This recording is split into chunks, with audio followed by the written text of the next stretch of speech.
பாதத்தை கழுவி பட்டாடையா துளைத்து மலரிலே ஒரு பாதத்தை வைத்து கல்ல அளவு கலருக்குள்ள அளவு சொல்லி ஒரு பாதத்தை சிறை நோக்கி சிறந்தாழ்ந்து காந்தா சுந்தரி அனைத்து விதமான மரங்களை கொண்டு வந்து இந்த வாதத்தில் பார்த்திருக்கிறார் தேவிமார்களே நிறுத்துங்கள் இல்லையா எப்போது வாதத்தில் விடுதா நீங்க எப்படி வாழ வேண்டும் எப்படி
என்னோட வாதத்தில் விடுதல் பண்ணினார் வாழ்க வல்லாண்டு வளர்ந்து ஆண்டு தீர்க்காய் சுற்றி வாழ்வாய் வாழ்த்திருக்கிறேன்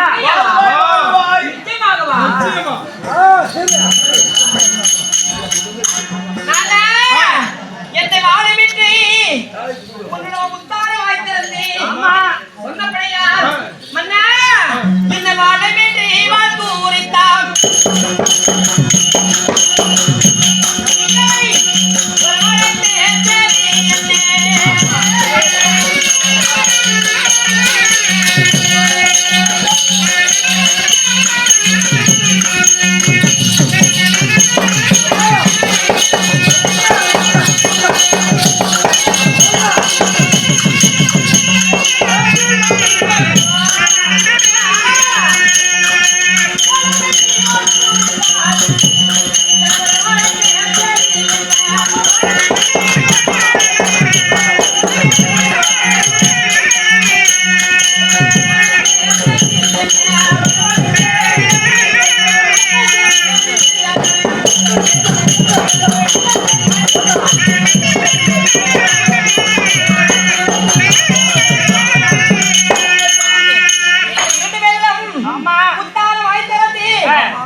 அதுக்கு என்ன காரணம் அந்த புறத்தில் இருந்த என்னோட தேவி சாந்த சுந்தர் இரண்டு பேரையும் தாதியரை விட்டு பாபா என்று அழைத்த காரணம் என்ன சொல்ல வேண்டுமானால் என்னோட மனதாக அதாவது சொல்ல முடியவில்லை சொல்லாமல் இருக்க வேண்டுமானால் உங்களுக்கு யார் என்று அறியாது இப்போது என்ன நடந்துக்கிறது தெரியுமா அதாவது கொடமதுராபுரியாளக்கூடிய மன்னராக இருக்கின்ற கொடசபாதாளபுரியாளக்கூடிய மன்னர் நமது இரண்டு கண்களுக்கு கண்களா கண்ணுக்கு கண்ணாகவே அதாவது பெற்று வளர்த்த நந்தனி சந்தனி 22 பேர்களையும் கணசபாதாளபுரியாளக்கூடிய மன்னன் கமசேந்திர மாமன்னனுக்கு திருக்கல்யாணம் செய்து கொடுத்தோம். அப்படி கொடுக்கின்ற போது நாடொரு மேலையா பொழுதொரு வண்ணமா யாரும் குறையில்லாமல் வாழ்ந்து கொண்டிருந்தார்கள். என்ன நேர்ந்திருக்கிறது தெரியுமா? இந்த வைகுந்தத்தை ஒப்பிடமாக வைத்திருக்கக்கூடிய தெரியுமா? அந்த மாடாடு வைத்தவன், மந்தக்கடை காத்தவன், மாட்டு வெற்றியை வைத்து வைத்தவன் யாதவனா சிறிய கண்ணனா இல்லையா? நம்மோட மருகன் கமிஷன் மாண்டு விட்டார்.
என் மருகனை கொல்ல வேண்டும் என் மக்கள் தவிப்பதற்காக விதவி கோலம் ஆகிவிட்டார்களே.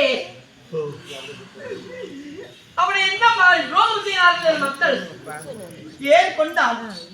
பாவி, துரோகி, சண்டாளி. அவன் ஒரு கடவுளா? என் மக்களை விதவி கோலம் ஆறுப்பதற்கு அவன் கடவுள். அவன் ஏன் கொண்டார்? பாவி, துரோகி. நான் மகளிர் தேசத்தில் ஆட்சி செய்து கொண்டிருக்கிற போது 22 வீரர்கள் வெள்ளப்படி அணிந்த விதிர்கோலத்தை வந்தார்கள்.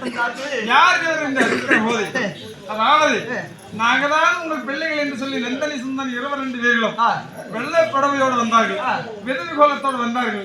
ஆனால் இப்படி எல்லாம் என்னிடத்திலே உன்னோட மகனாய் இருக்கின்ற இந்த கமசேந்திரனை, இந்த யாதவனா இருக்கின்ற யாதவ குலத்தில் இருந்த இந்த கண்ணனான ஒன்று விட்டானே அப்படி என்று என்னிடத்துல முறையப்பட்டான். அவனை நான் பார்த்து கவனித்து வருகிறேன்.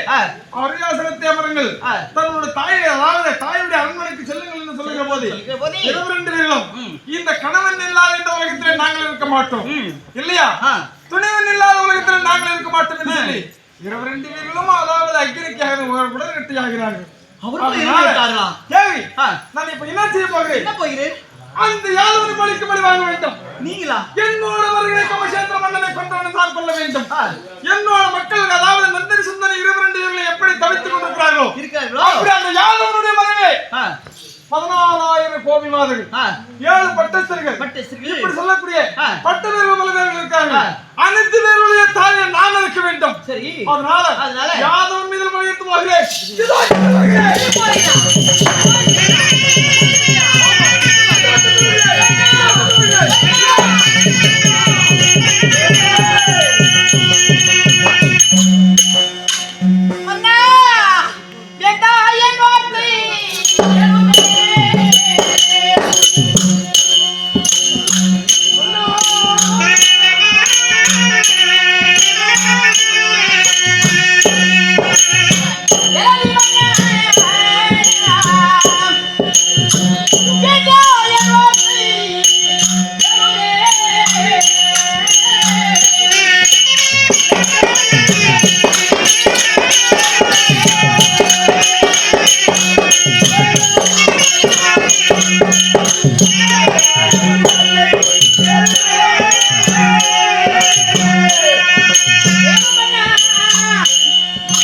அந்த யாதவர் இடத்துல பகிர்ந்து போகிறேன்.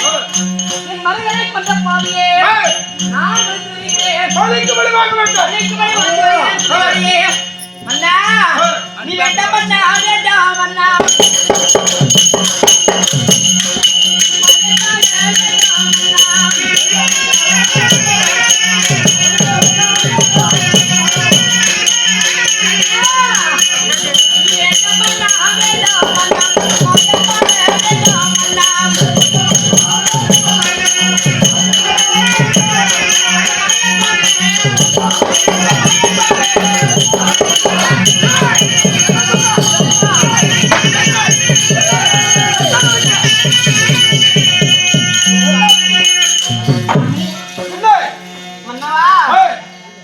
மருகனை கொண்டு விட்டால் மக்கள் உடல் கடந்து இருந்து விட்டால் அவன் மீது படையெடுத்து போகிறாயே.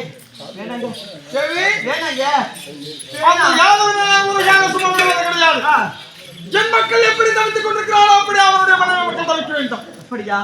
என் மக்கள் எப்படி விதவிகோலத்தை வந்து கொண்டிருக்கிறார்களோ அப்படி அவரோட மனைவி விதவிகோலத்தை பார்க்க வேண்டும் சாமி. அதனால நான் போகிறேன் என்று சொன்னால் வேண்டாம் என்று சொல்கிறார்.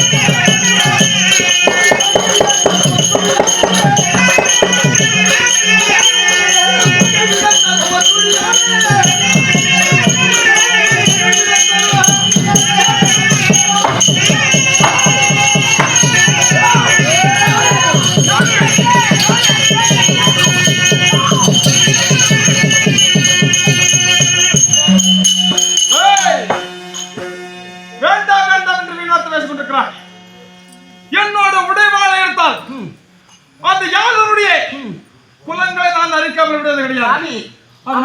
படையெடுத்து போகிறாயே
ரோகம்